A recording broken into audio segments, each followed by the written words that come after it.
tua koe mau tamai o uke a whio I he vani.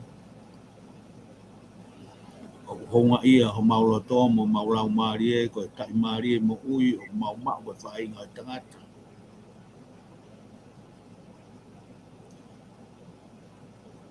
Mā ata pē ko hi koe ofa ho a whio.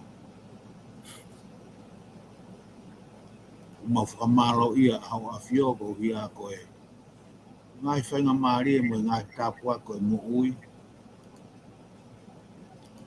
Oi mamani na ke ngahi ki mau tolu o tuku ki ai. Mau fia, koe lava ke mau wako, pe mahinu ke te mau tolu a mau ngahi alunga.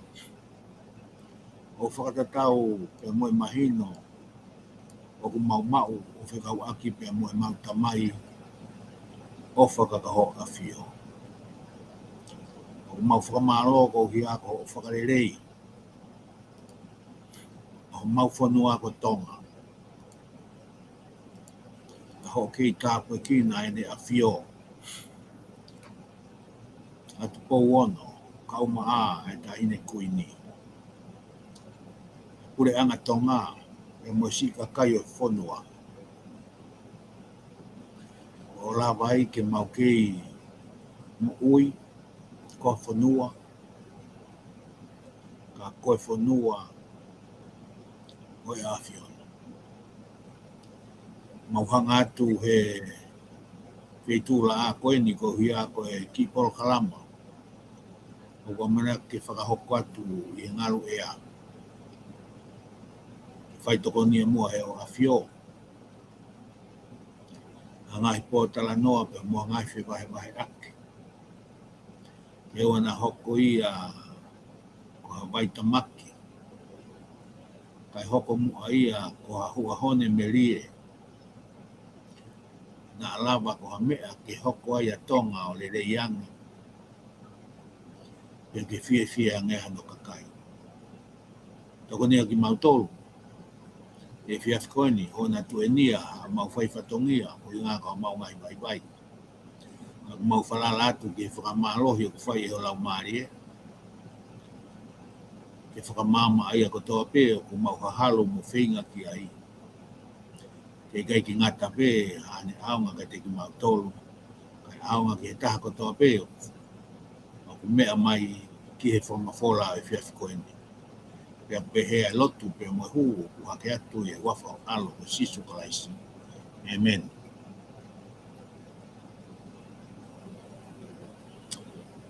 O ku Ikai ke fie tūkua.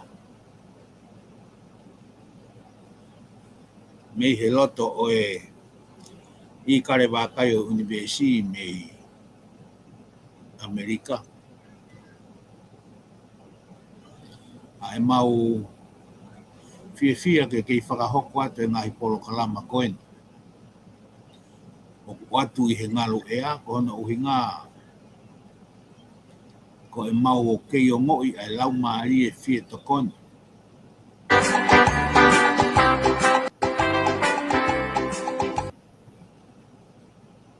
Ki o tau whanua ko tonga.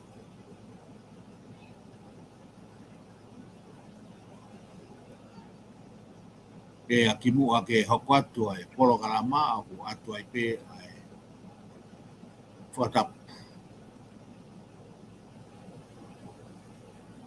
Ki he hau e whanua. Ka koe tui o e o tutonga. Ko tu po wana. Pea mohona whare. Pea moe ngahi haa whakatapua ko toa pē. O ku tāu pea moe ui ngā ui o whai. Kai ata ke whai e whatongia e whiawhi koen.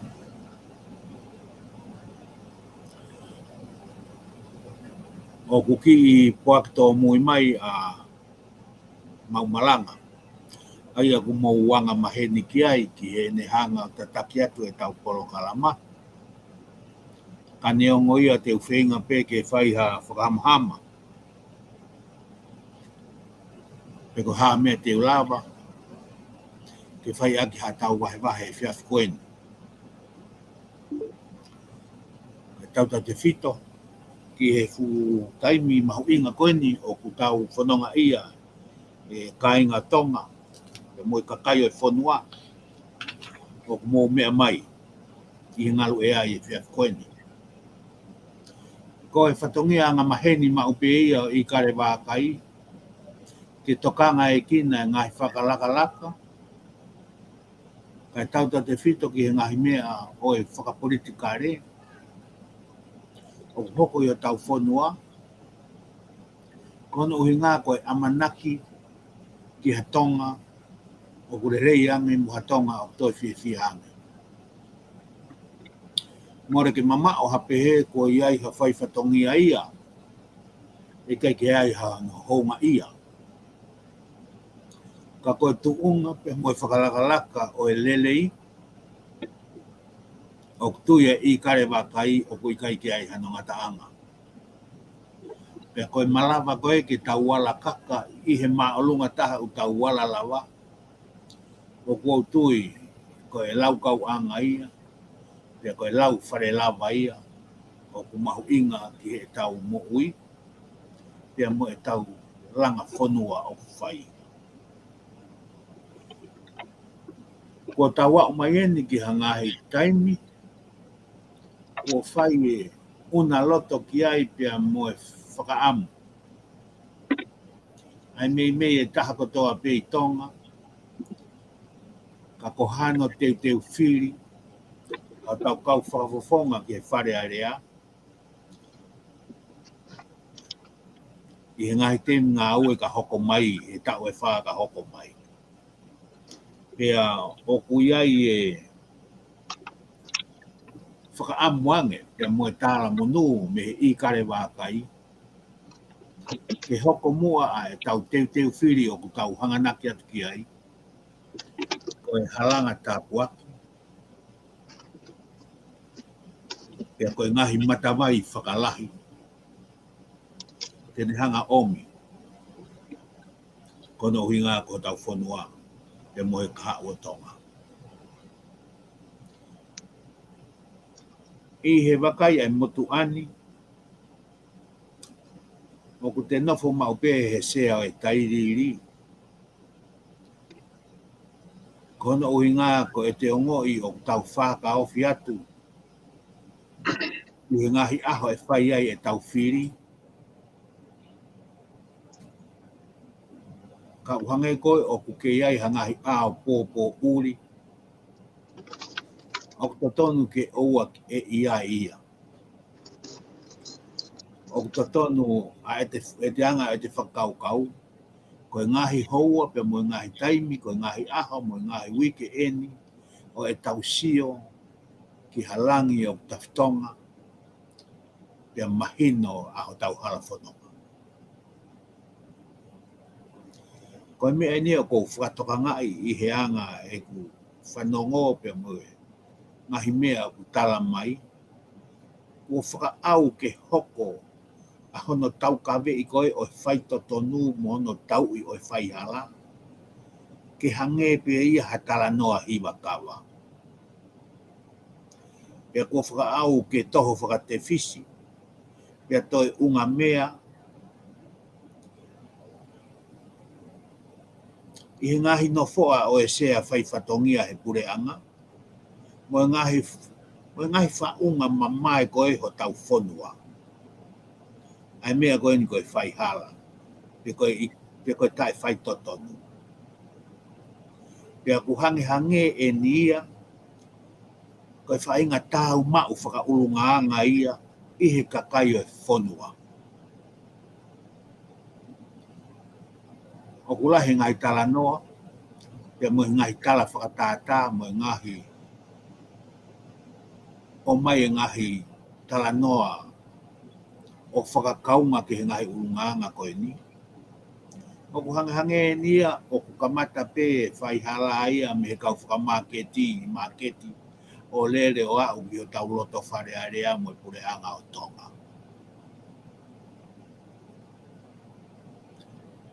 Pea koe mea rewa ko wongo i ki au hange i ka tea u whakalolo mai mo ui. Ka pau kono a tunga ia e whaahinga matolu pe mo whaahinga loloto, mo whahinga ulunganga whakatutamaki koeni, o kune hanga o whakatumai e ngā uringa holo ai waka e whonua. Ko haere waia tene hanga o whai ano whakatonu tonua.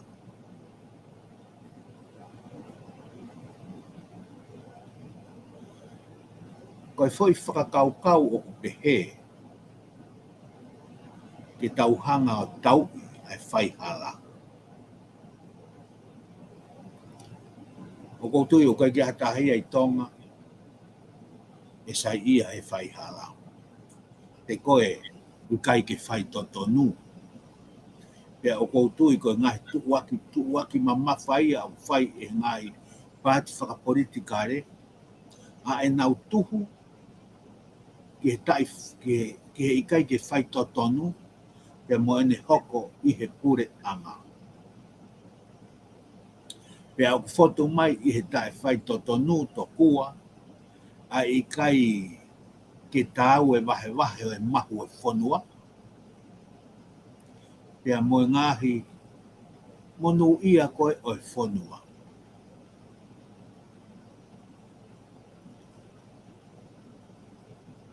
Ka koe mea kou whaikai whakaukau e Ikale Vakai. Koe hae mea o totonu ke tau whai,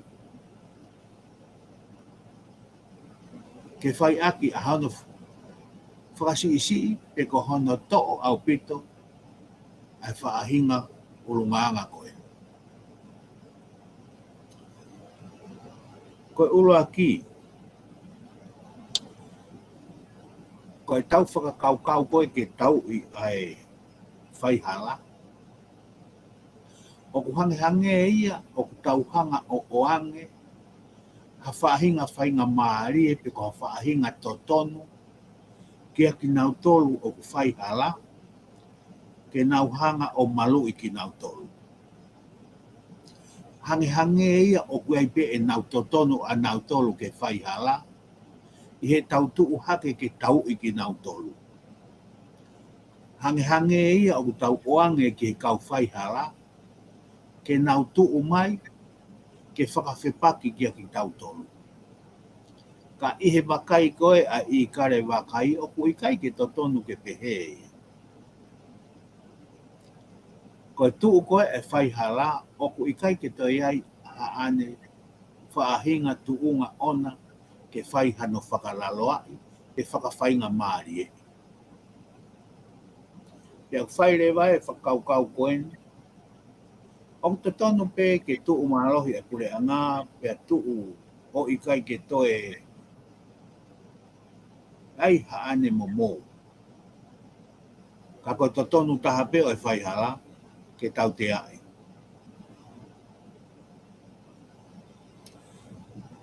Koe anga pe e ki whakaukau whakateknikare.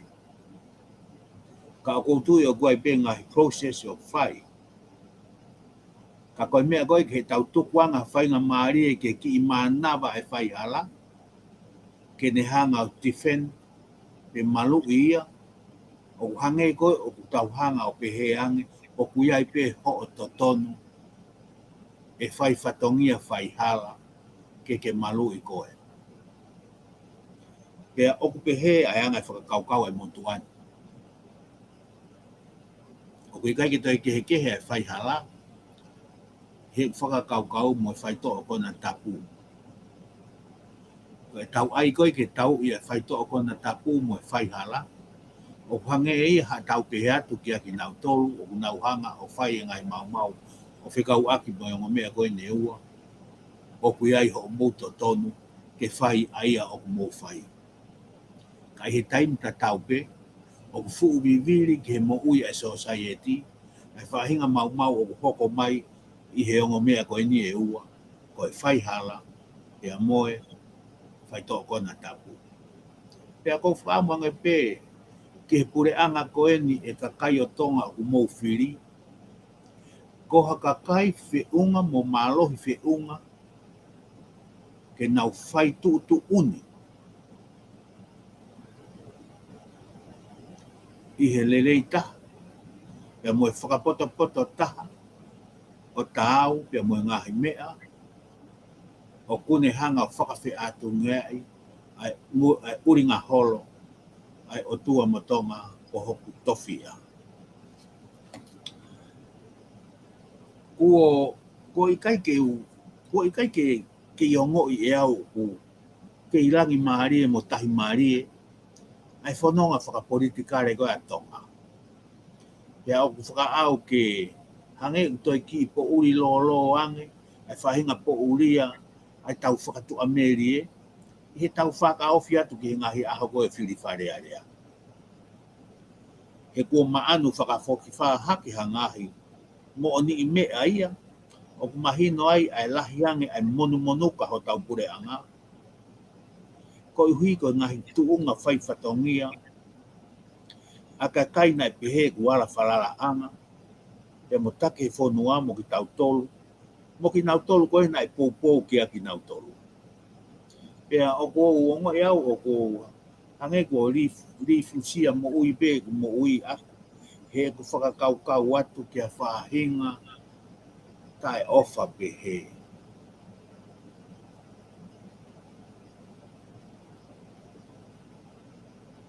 Kai tau te whita he whakakau atu ki ka kai e whonua. Pea moe ngeia e ka kai e whonua. Koe nau dignity as the people of the nation. Pea moho o mo whiri.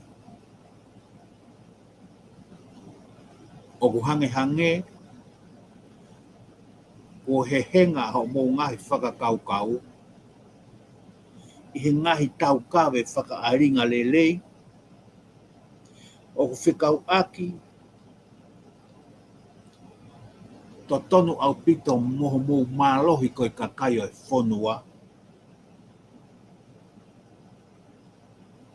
Aia o kune hanga o whakamatala i mai ke hanga e mo ui whakasosaieti atonga ai mahu inga o tangata pea mo whewhine tonga.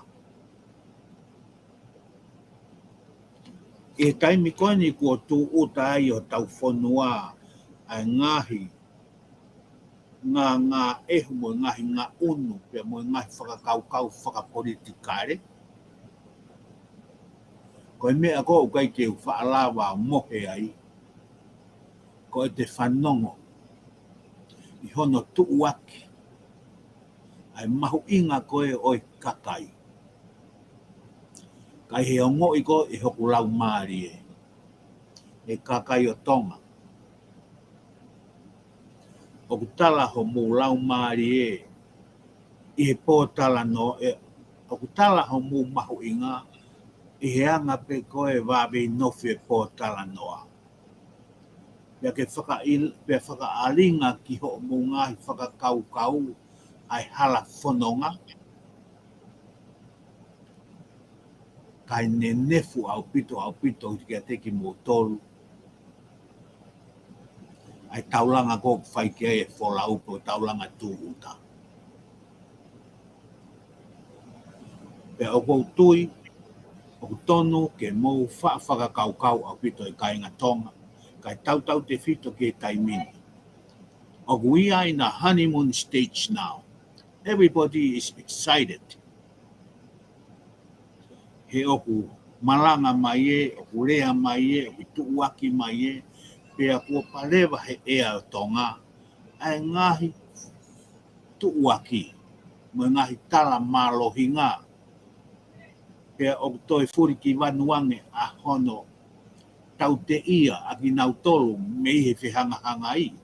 O tala e nau ngahi vai, pia tala mo e nau ngahi kowi. Pia tala mo e nau ngahi tau tō nou. Ke ta whaaki koe, pia kai ki ngatai, pia mei he ta whaaki koe e taha. Pia koe mea kua hoko, kua whemo e kina e tau whakakau he tau Vakai ki he, mo e Vakai ki he, pia ko whe ko a e mea ku totonu. Pia kua whakaau ke hane nefu a e mea ku totonu. Pea ku te manawa si ka inga whiri o tonga. Na hane nefu ai pe a ho mo ngahi whakakau. Pea uesia. Aho mo tuku mo uyo whekau aki pea mo ka hau o tonga he tau e whaka oko mai. Ko hono ui ngā ko hano ao whia. Aho mo whakakau le rei taku mo mea mai. O Ikai ke lava ke hu aho mo konsene si ke whai tu uni. O makatounga I he ngahi le lei. O mune whakaha atu kia teki mautoro. O ko whakatawa ngai pehe Ikai ke hoko. Aho mo tui mate aki. Ke ne hanga o lome ia ai mālohi whakakonsenisi. He o kulawa pe ke hālele e ngahi te whito I tui mo ngahi whakakaukau whanonga anga o e politiki. Ka I he taimi ta tau pe he Ikai ke ai ha mea fua tau lele I angeia. Ka koe konsenisi ko e tangata na e whao ki ai e he otua na ne whao ki tau tolu. He kulawa he konsenisi ke tala ki te ki tau tolu ai mea koe u totonu.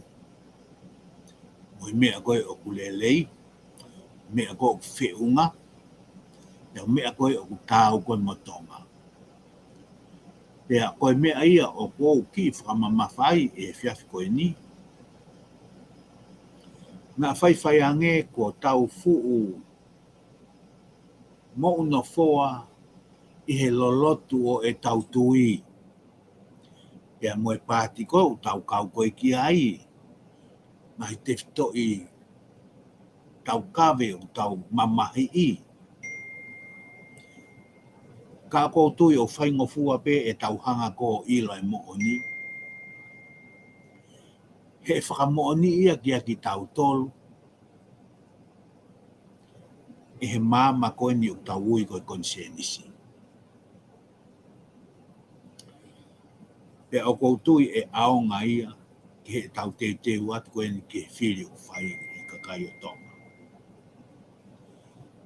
O koe kai ko haan whie poto atu e ni ka te ki mou tolu. O mou kei tau ataina pe. Ko e anga pe a e ku Vakai atu ko hono uhi ngā.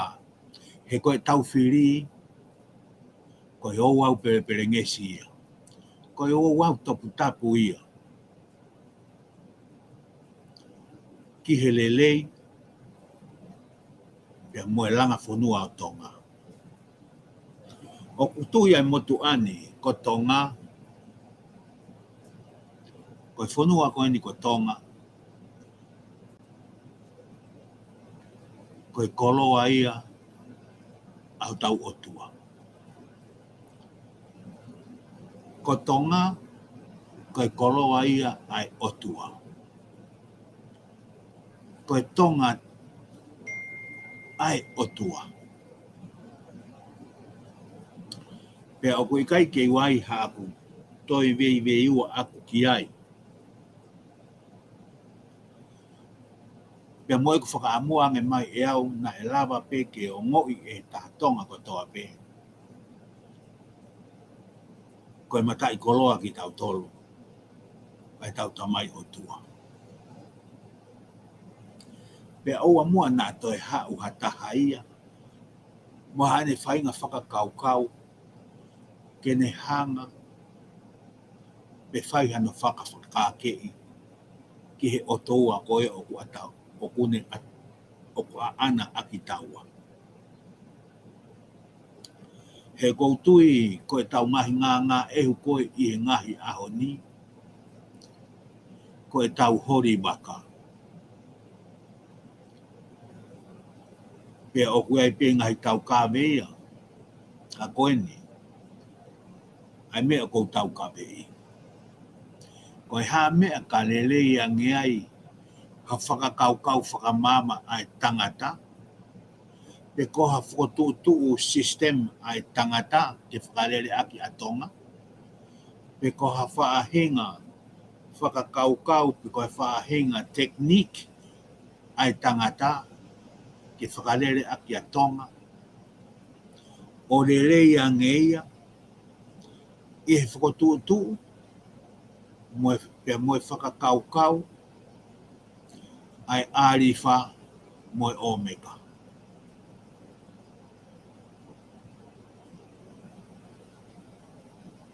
O koe taimi lahi tau fuu tokanga.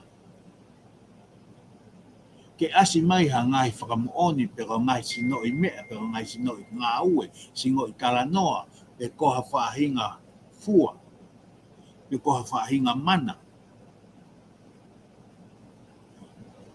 Kai lawa ke tau pehe, okay, te evita ngalo awhe, tonu koe. Ka koe mea pango o kai ke pehe, ai whina ngā loia pia mo tō o ngā whaiwhatongia pe koe mā I mua koe ai tau tamai o tua o whikau aki pia mo ene tama. Pia mo ene ki whanua ko tonga. He koe taimi lahi e ka inga tonga o tau fou he ngahi mamahi. Pia tau pehe ko ha tau tea. Kai ke tau hanga o whakatoka ngai. It's part of the process that Tonga has to go through. Pia koe parani pe ia a ia o pune hanga o architect a Tonga. Ka koe o tua na e tuku ki tau tolu ki ai e tuku o uraki. Pia te ure atu pe kia ki mautolu e Tonga pia moe kau mamahi I politikare. Ka umaa ki mautolo ko mamahi ai liliu. O e whaunga taki mo e whaunga whakalere pure anga. Oku Ikai koha holomui pe koha alu whakaholomui. A e tau manatua e mea na e hoko I e tuku whanua. Ko e fuufuunga manga, ko e fuufuunga laka ki mua ia.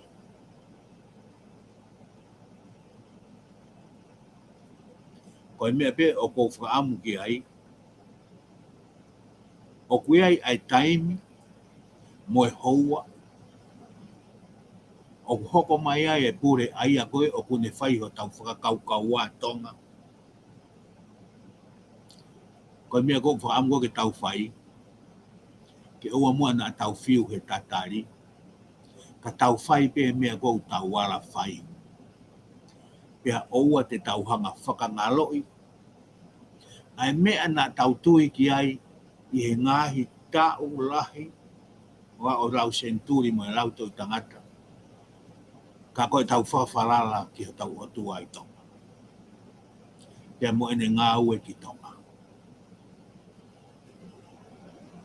He o hui kai ke hā kakato mai mea ko toa pe. Tau mai au tau ilo ai tau mua pea moe. Whaahinga whinangalo o e otua ki o tau whanua. Ka aku hā pe ngahi mea o hā whakakonga pe I ngahi mea lahi. He o whakaamu ai otua ki tonga ke hoka tonga koe whanua o mālohi. Pea o kui kai koha mālohi whaka ekonomika. Pe koe koha mālohi whakakautau. Pea kui kai koha mālohi whaka sosiare. Pe mālohi whakapolitikare. Ka koe whanua ke mālohi I he ulo ai māma. Pea koe taimi koe e ulo ai māma I tonga. Ai māma koe o kui koe māma. He I kai ke toi ui la tai ki ha tonga. Pea e mapelu e tui ko toa pe. Pea e lea ai e lelo ko toa pe. O kuke mooni. Pea ko ho mau. Te to I matawai. A ho a fio. O ko wha au manga pe. Kakai o tonga. Neongo o ku taulele I he ngahi o seni o ngahi whakakaukau whakapolitikare o mamani utau i ai. Ka kou whakaamanga pē ke whanonga mai tonga kotoa. Ko tahi whakapolitikare koe o tonga o koe kai ke to iaha whanua ia wala wholau ai. Pea koe waka whakapolitikare ko tonga o koe kai wholau ia he waka whakapolitikare ko Amerika. Nusila, Australia, Fiji, Hamoa, mo whewhua ngai whanua. O waka whakapolitikare o tonga na customer made pay ki tonga. Pe koe whahinga mea fua o ku fua aki a tonga na ngahi pia ma tonga. E kai ki tau lawa ki tau tolo ki tau hiri ai mea fua. Pe ki hiri atu a tonga ki he mea fua o Fiji, mea fua no sila pe ko Australia. Na ngahi pe mea fua ia ko ia, ko mea fua pe ia o tonga. Pe ko mea fua ko ia, na ngahi pe ia he o tua. E kono uhinga o haisia ai o tua, ki he toku whanua na e whai e he laione i mouma. O haisia ki ai o tua ai. Ko mea pe ni. O tau lawa nai e kakai o tonga, pure anga o tonga, ke tau whai ho tau whatongia, o hange koe na e tō wholofola aki e he tama. Kia ki nau tolu ko toa pē, te nau mui mai hoku tua. O tau mui i nai e wā i whanonga anga ko ia pē kai tonga. Koe whakaamu pē ia e ki Polokalama e whiawhi koe ni si kai ngā whiri o tonga. Te mohanga o whiria a kautangata mua ngai kaunanga. Te nau lawa o mea atu ki whare area o whakafofonga i ki tau tolu. Ke tauhanga whakotuu ha whahinga pure anga. O ku whenā pasi a hono ngahi urunganga. A hono ngahi whotunga whai whatongia. Pea moe whaunga ai otua. Koe otua, koe ki pere a tonga. E tapua nge pea moene a whio. Ka koe anga ia e ku lau kau aki. Ai ofa tonga a e tau tamai otua. Pea upe he koe ki pere a tonga a e tau otua. Pea kohono tauhi koe ki pere ai otua. E whai pe ia ai whaunga ai otua. E kai ke omi ha whaunga ia a karisi, a tenisi, a Amerika, pea toi whanua ange. Ke omi, ke whakarekesi aki ai pere ai otua. Ka paurewa ku tau whainga, ke tau omi, ai pere ai otua na iai hono tuki lamu, pe iai hono tui kau, ke sempu i aki ia hafui sempu na ngauhi mei whanua o e poto e tangata, e ale tiki a tonga ia ki ai.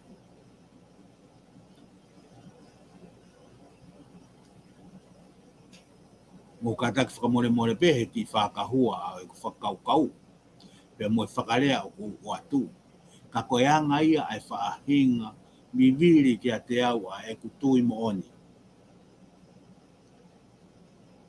Ki whakakaukau o kou o atu.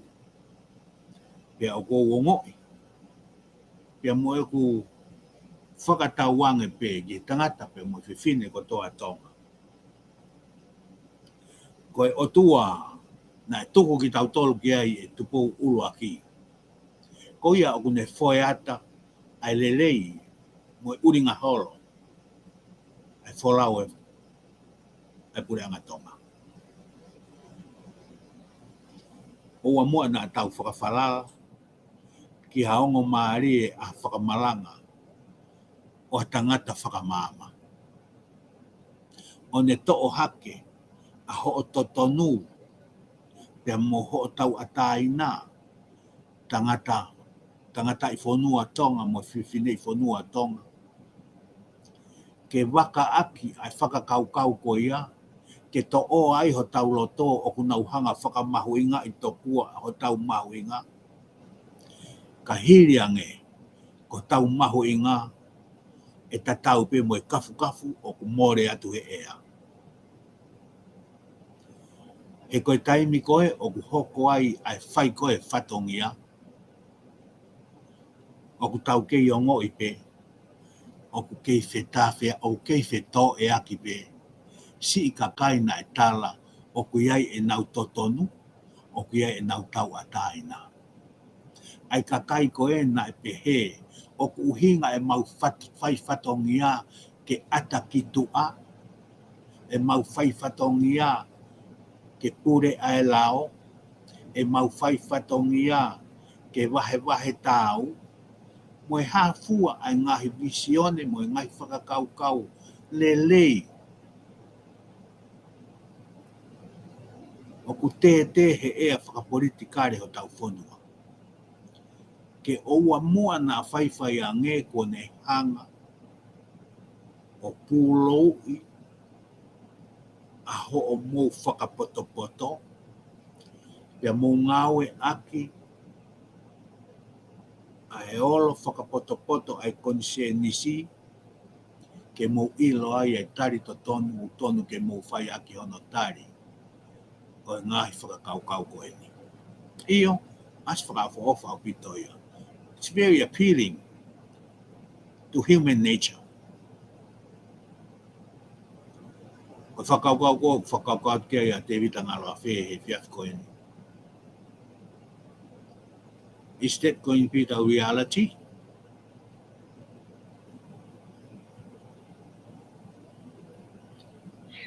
Pea hange ka Polokalama na kuatu ka tiki motoro he wiki ku osi. Ka kwau ke mo kapaurea o mo whee mau ke mo ilo ki hono tari. Just go back to the history. Mo whoki pe ke historia. He tala pe historia. Ai alunga. Pea mo e taulanga koe te tau tuuta koe ki ai. Ko ngai whotunga o kumalanga i ho tau ngahi ahoni. E kainga o tonga. Ka pau tau ngoi kia ki tau tolo ku mo veu e anga e tau nofo whakasociety. Mo veu au e ngahi ulunganga e tau nofo merino whaka e kakai o tonga. Ton ke tau tue ki i whakakaukau ange. E koe ha ai mea pehe ai. Ka pau o ku mawawa pia fia. Pea ngoi he taha kotoa pe o ku ne mau o ngoi langi ia. O koutu i koe whakaukau ia ku tautu ki whakalangi. O mua na mo e whihia. Pea o mua na mo ngoi mo ua. Hono uhinga ko a whahinga tau kawe. O whai ake hono wiki mo sani a ki mo tolu. Hono uhinga ko e whahinga tuunga whai ki hano whakakaukau. Ka kou whakatau ange. Ke mouto e tūlolo hifo o lo tua. Ke toe tamai mata ange ai konsenisi ka mou lava o whai whiri o ku lelei. E koe tonu koe tau whiri te utalatu e tatau ai pepe koe whewhe tu o kukei ai. Koe whe turiki ho tau whare o kukei ai. Koe ngei koe whia te tau mahu. E tatau ai peia pena ake patoa, pena ake peki, pena ake taikau o tawhaaki. Wheha whetu. Koe matawai koe ia, e inua e tonga ko toa pe. Whakaosi e kuki whakahoa e kainga tonga te uate fui whakaukau koe. O kou whanongo mau pe ki hingai whakamatara he le Etiopia mo e au pehe. tau whiri ha whakafofonga, tene alu o whai mai hato koni kia ki tau tolu, mo tau wahenga. E kainga tonga, o kui kai ki tui au ke whakaukau ko ia. Koe whakafofonga koe o tau whiri, ke lava te tokotaha ko ia, pe koe kaunanga ko ia, o ngā wei pia mo whakamalohia ai pure anga, ke lava he pure anga o whai hono whatongia ki he kakai o e whonua. Koe lahi koe e tau whakakaukau e alu e tau whakafofonga o whai mai ha mea mo tau wahenga, o ku kauia i he fōi whakakaukau te upehepe o tonu ke whakatontonu, he whakatupu loto mamahi. Ia e ngahi amanaki he kai ke hoko. Pea e lahi au pito e whai whatongia whakahoho loto. Koe mea kou tau whakaamu, ke tau ame ha whakafofonga, e lama ke ne hanga o ngā wei ai pure anga, ke lawa he pure anga o whai hono whatongia, ka kohono tokonia a hono kakai. Ka kohono whakawhie whiai a hono kakai. Ka kohono whakawhie maarei a hono kakai. Ka kohono whawhanga o hono kakai. Ka kohono malui a hono kakai. Hei kai ke lawa ha whakafofonga ia o uuni e ngahi whatongia koe ni. Ka ko ene tokoni koe e whai i he loto, waka pe koe loto whare o tokoni ai a koe pure anga. Koe whakaamuia koe o kousio koe ki ai. He ka pau te tau awe be tau whakafofonga mo e tau amanaki ke whafonga ke ne whai mai ha mea ma tau tolu. Te tātu ke mo tolu ku kau ako me historia, mahalo pe kua o pe sete nima, ha whakafofonga, buka kau whakafofonga, kua nau lava whai ha mea, maho nau, pia moho nau wahenga. Pia kou kuhinga, ki ha whatongia koe, o ku tuuloa, ha whatongia koe o hoko, o whakaulu ngāma, ka ikai ke whakatou kaipe, ka ikai ke whakatou whiripe. O ku tonu ke tau sio, ki ha whakafofonga, o ku ne mau ha tau kei, mau ha loto ofa, mau ha whie tokoni, mau ha whie whie laulau, ke alo hoko koe mea tau mea ngā ue i he loto i pure anga. Kai lawa i pure anga o mau ha mālohi, pia tu urewa i pure anga o whai hono whatongia ki he kakai o e whonua.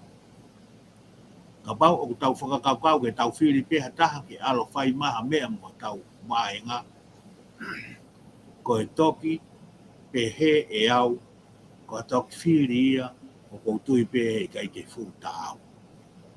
Pia kohono au ngā, o kai ke ila au ia pe lava mau hano au ngā pe kai.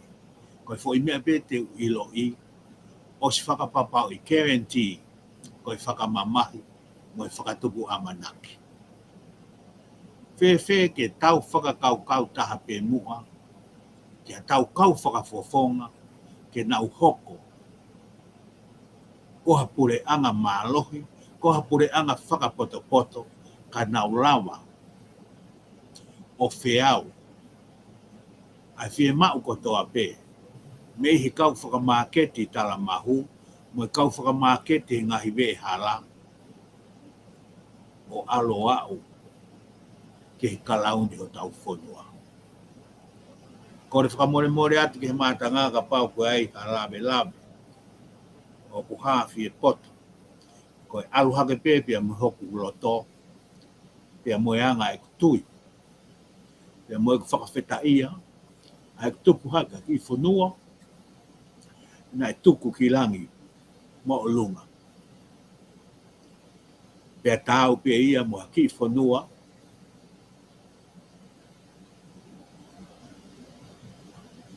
o tu he o sen,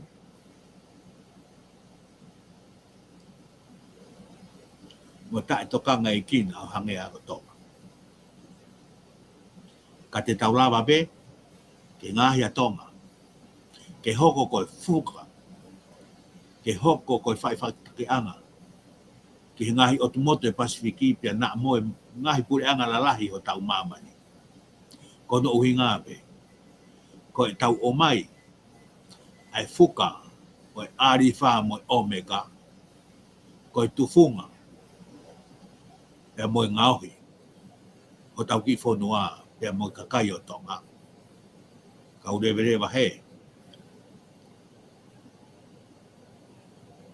O whātua te mō tōru ko tō pē kai ngā tonga. Whakatawange ke mō mau. A tō whiri, mō tāpoi kina, mō mohu laumare e ia. Pea whonu e keresi e ku mare ia.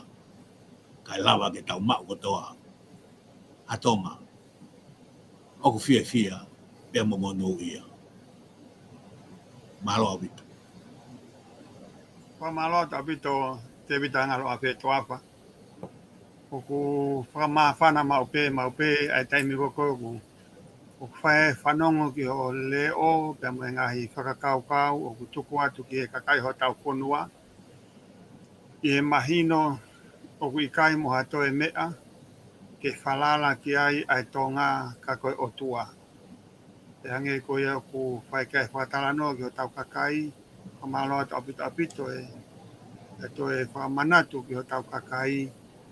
Pe taimi koe oku kawai ai otua i he langa e whonua, oku ikuna e langa, merino e langa, fia e whonua, ia tāpu e kina, ai ngahi tuunga koto ape ho tau whonua. Siwesta ku ia e fia lahi ka ku mahau inga apito ai kakai oku nau whanongo ki he Polokalama, na oku iai ha whakawhehu i mai, pe ko me au tokanga mai ki ai hataha, te gai ki u lawe atu ki he tau Polokalama ako, koe oku pinga i mai ki ai tau whanau pa mei tonga Siwesta. Malapito, malanga aku kai kia hataha ko kia whehu i te wakai hit whoku nau, o mai ke whehu i atu. O te koe ngahi pou kotoa mai pēki he ngā awa kou whai, ma Polokalama kou whahako e ahoni. Pamaula bila Siwesta, o koe me ai o ko whatongai o whakalakalaka abito ai anga e tau noko whakakakai tonga. Pe o haia i murini. Aia ko mea koe o ko tokanga i ai kamata ke ngā au e whakataha. Ai ngahi kolo, pangaki i motu. Tengu tau kamata ke tau ngā au e whakataha pa o whanongo atu o ai he kau tama koe e nau konteina ke awe ki honau kai ngā ki tonga. Pe taimu koe haa mai ia ai whaahinga lelei o kuala mau i he taimu koe tau ngā au e whakatahai. Pea koe mōna apito e o whai fia lahi apito i he kamata ke whai ngahi ngā au e pehe pa koe pe tau amanaki lelei apito. Kisi kau whafofonga koe pe mei tonga. Ko uhi oku tuu atu ai kakai koe o e wahenga pe mei murini ke whai hatokoni atu ki tonga. I he taim te tau pe o ko whaampe ke i ongona ki he tonga koto a pe ai Polokalama koe ni ai netuaka Ikale Vakai Univeesi ki ono o mai e tau whanau ai o os e nau high school pe mei tonga. Aia ko tātou lahi apito ka ko roto pe i he ki miniti koto a pe o Polokalama ai netuaka Ikale Vakai rotonga hanga atu ai whonua ki he teu e whiri oku kei tuu atu ai netuaka Ikale Vakai Univeesi ke o mai ho mo whanau ai o os e nau high school ke na hawa ako i he ki korisi oku nau hanga o tari ke tokoni e tau whanau go o se high school ke nau hau o korisi mai ki Amerikani i he ki korisi oku tu i Trenton, Missouri, o community college ko ta ua pe ko e kamata ai ta ua patoki alu lewa whakaosi o bachelor ki ha university he ta ua kehe ki ke maho PA. Kai ngā tonga, koe whakakaukau koe ki hono a koe o e tau whanau oku ikai ke te ai ha uhinga ia. Ko hono whakakaukau I ke toko nii atonga. Te ke taha ia ai whikaua ki he mahino koe a ki motu ani, ko tau ofa koe ki he otua, ko pau peke tau ofa tau ko tau ngā kaunga api. Te koe mea koe ni oku mawala lava, pia mo ma te talo mahu inga ka maa te witangalo a wheto afa. Pia mo he neri mahu inga mo sione eri, mo sione fotu. Mo kakai koe ni oku mau ngā aue koe ki hono toko ni e kaure ka ke nau hau, o kai pete hau hinga ia. Koe uhinga pe he whai ofa ki he otua Silvesta. Pia koe tui ko ia, pia moe mālohi ko ia, oku whai aki ai whakakaukau, he ikai ke whiriwhiri mana koe otua ia ki he ne whanau, ke lau siasi. O whatatau pe otua ia ki he tangata pia moe whiwhine kotokotoa pe, pia makatuunga pe he ai ngā aue koe ni ke o mai e tau whanau, ke nau hao ako hen. Hange koia oku mowongona maupe, ke oua na hanga e he masiva ai ongo mātua o ta ofi ai ki reka me he ne hau o ako I Amerikani. Aia oku iai rewa ai tukupā, aki mautolu koeni oku maunofo ati Amerikani. Mana tui kotonga ko ki fonua reka au pito. Ko tau ki tokolahi ka pau tau a o ua kilu I tonga malo. Ko fulau miliona koe ni fonua koe ni o ki kai ke aha me ai e lahi Silvesta. It's a matter of time. Pe tai mini o ku kei whae kore. Ka e iai pe tai mia e whakaawa he o tua ai matawai. Pia whakawhainga maari ai ngahi mea koe ke whai aki hono o mai e tau whanau ke nau hao ako. Ko iwi ko ia o ku mautui ta to e veiua e toko ni lahi au pito ia ki he langa fonua o ku tau whai. Ko ia I hene pehe o ko watu ai e ku kore koe ni whakahanga tonu atu ki he tonga kotokotoa pe o ku monofo I murini. O ku ikai ke iai hano kovi ona o e ngahi ngā aue kotokotoa pe o ku mo whai. Ai ngahi mea ai ngahi koristutuku, ai ngahi mea ai ngahi kolo, ai ngahi mea ai ngahi motu. Ka au kapau e hanga atu ai ngahi koristutuku ke mo o mai ha mo reka. Koristutuku pia meitonga ke ha o ako Amerikani, ko whainga maari le lei apito eni, ke mo taki taha mai e, pite mo taki ua mai ai ha mo reka koristutuku, mo ngahi koristutuku ke na o mai ako Amerikani. O kui kai ke puri a te mo tō. Ko taim koe na hawai whanau I he ngahi iwi ai ngahi apiako. Ko taim koe na toi riu mai ai ngahi apiako koe mo nau ngahi iwi. Ko kaureka koe na nau hau o nau nofo I Amerikani. Ko nau tolu na nau ato taritari kau iwi he nau hau. Pea o tau tui pe he Silvesta. O te tau sio tau tau pe ko hai o ku hau meitonga. Ko hai pe ia e hau. He ikai ngalo I he reka ki tamasi pe ki tahine ko ia ahano ofeina. Mohono oange koe ha whainga maari ke hau pehe. He kai ke ngalo he o mātua. Te koe whainga ongo ko ia koe taime koe mawai e he ki tamasi I. O ka foki a ki tamasi ko ia ko ha pare mia ma atonga a pongpong. Pe ko ha minista ma atonga a pongpong. He I kai ke tau toi hela tau tolu hono tala noai. Pe o whai to tonu ko a, pe o ofa ko a, pe o tokoni ko a ki he whonua, pe o alu pe maana. Te tau ilo pe e tau tolu, e iai ai epok fo'ou, ma ai kautaki e whonua, I he taimi koe te tau hanga ai o tokoni e ki tau tolu.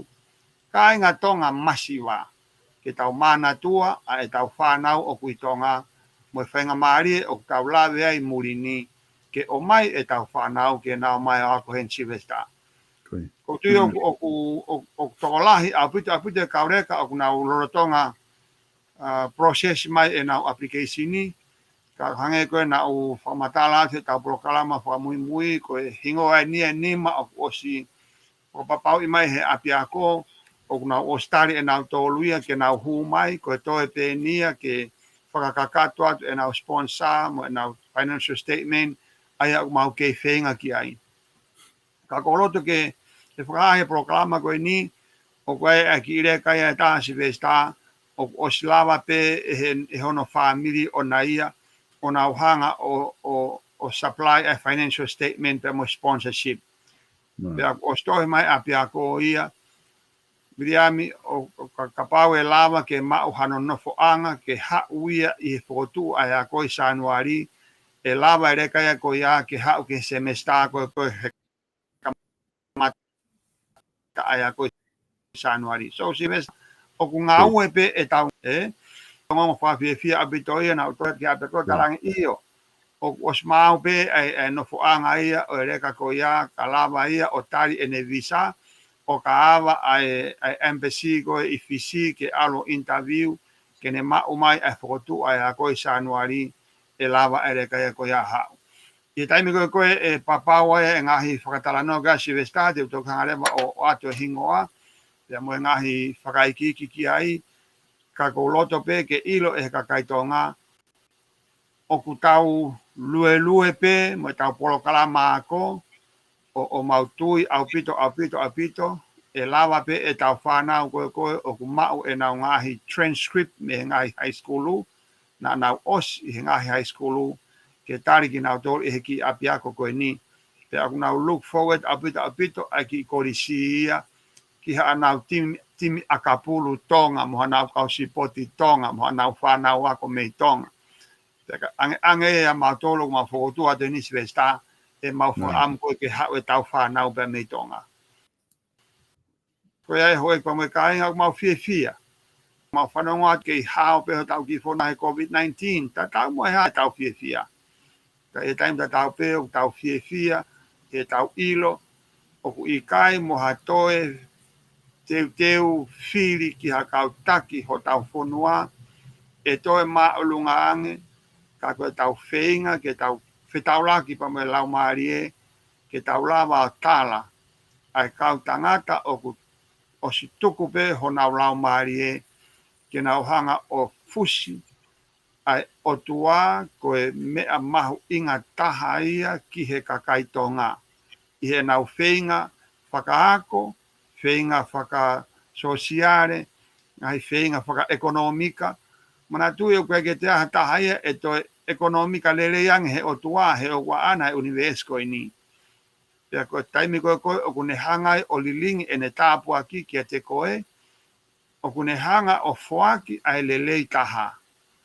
Aia o mahu inga ia ke tau ilo he tala e hai o puri e tau tolu e ngahi tala noa me he forofola koe mea kotokotoa pe mea o whakawhia koe mea ai o tua koe mea o ku whakatu maari koe mea ai o tua koe mea o ku whakamamahi moe mea o ku whakamasiva koe mea a setane koe ia ko pau pe ke tau kawe ia te he netueka Ikale Vakai Univeesi ai pure anga tu i konus toto ne whakakalaisi pea moha kau taki o ku nau ofa ki he o tua mo nau ofa ki ho nau ngahi kau ngā api i he poto o ai o tua ia tene hanga whakaivia ai tangata ko ia o ne hanga o ai hataha o ku Ikale ke mau ene mata i tohi whakaako o ma olungange ai ne ngahi whai tutu ni mo ne ngahi tutu ni o hange ko ia tau o sfanongo katoa pe ai me he forofola na e ako i whe na e wha ia kalaisi koe a ngai e tau whakatala noa si westa o ko ilo pe ku o se tau taimi ako fia apitabu te vita he whenga maari ke whai e tala noa ki tonga ki te e tau whiri mana tui e whiri e kakai i tonga ai taki ho tau whonua ai kau taki maa ho tau whonua tau amanaki at ki ai ko hiwe ngai whakau kotoa pe e lelei whakaluku fua ki tonga aku nofo i tonga ke tonga aku nofo i murini tau makatunga e tau tangi atu ke whai hatokanga makehe ki hono fili lelei o e kau tangata te naulava o fika uluaki aki hono whenga i a tonga ke merino uluaki whenga i a tonga ke merino talatu ko me ai o tua ko kalaisi ko pirinisi ai merino si vesta agora ha me te que tocan que ko fa pa abu te tau taimi ka ma te vita patoki fa ma po pa dai pe tau proklama si vesta malo apito mamala ko ke te me fa tokan ke fa malo atu pe he lava tau proklama fa ko e ani Teita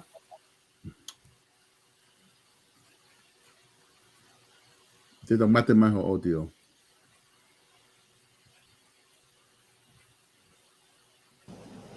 koi Malo apito mamaranga, malo apito Silvesta, fa malo atu lava le fatongia.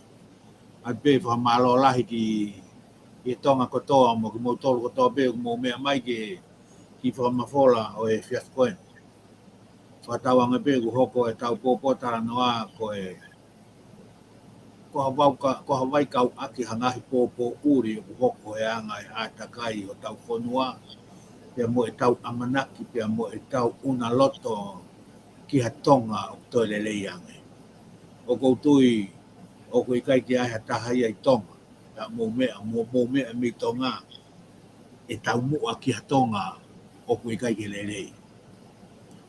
E ko whewhe tu o ko mou tu o teke me ai o koutui o ko mou tau mua taha pe ki hatonga o ko lele. Ko e whakamanga pe me he Ikale Vakai. Ke hoko mua a ho mou ngahi teke o ko whai. Ke tau e mo tangata i whanua o i ki whanua na i tuku ki langi.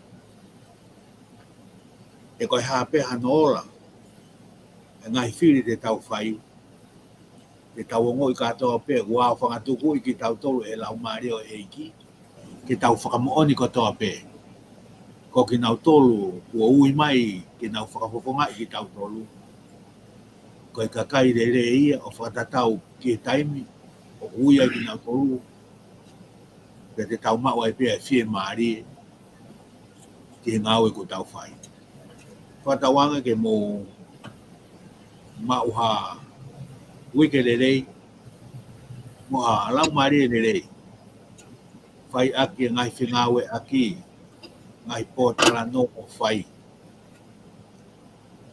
ke merino ya ke foto e mama ai lava ke tau sio le rei ke taulanga o whai ki ai a e tau whai wholau si ka inga e mo e whanua mo e kakai o tonga malo au pito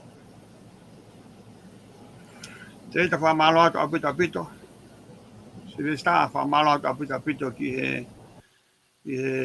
mea ngā au o ku whakaanga i ki tau Polokalama koe ni o koe mau o whalahi atu apito ki a te koe ka maa whamiri pea o ko whafofonga e atu ai ne tua ka Ikale Vakai Univeesi ke tala monua ki he tonga koto ape ki he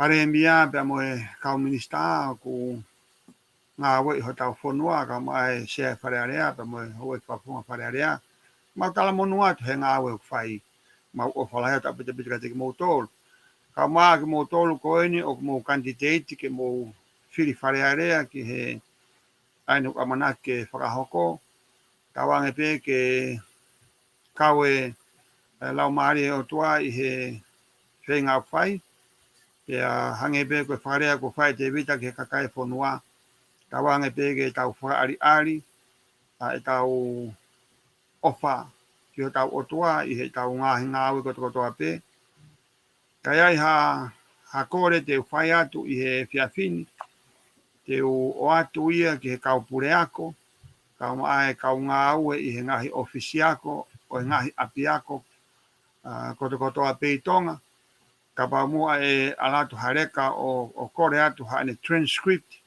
ke mo tokoni mai mua ki hono whengai a ene transcripti ke seni mai ki he ki api ako ko uhi ko ene application ko ke hau o korisi mai ki heni o ko ilo pe e ai pe whahinga te mo tolo mo whanongo mai ke Polokalama te ka paurewa ko ke whanongo mai o ko ke tiuta i ha apia ko i tonga pe te ke kau i he kau administrator a apia ko o mau kore atu ke mo toko ni mua se tau whanau ke na wato kore na ngahi transcript pa mo hanga mua o wawe i mai o mo hanga o email i mai ke apia ko information pe o warat pa mwere ka pa me application ko mo tau ki apia ko tonga ko eni o ku tu i Trenton, Missouri, North Central Missouri College.